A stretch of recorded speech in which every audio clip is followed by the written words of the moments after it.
আসিয়ার আসামি হিটু শেখ ভারতে।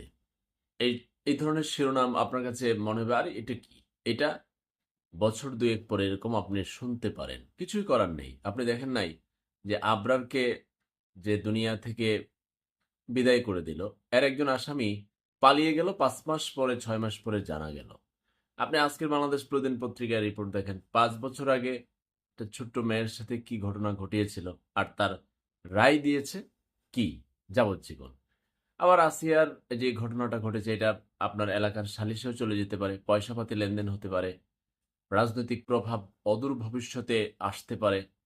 আবার এমন হতে পারে যে আসিয়ার ঘটনাটা তার বড় বোনের উপর চাপিয়ে দিতে পারে। আসিয়ার ঘটনাটা একটা ষড়যন্ত্র হিসেবে চালিয়ে দিতে পারে। মানে এরকম আসিয়ার ঘটনাটা তো এখন ভাইরাল। একটা ইস্যু, জাতীয় ইস্যু। নতুন কোনো ইস্যু যখন এসে যাবে, আসিয়ার ইস্যুটা তখন টিস্যুর মতো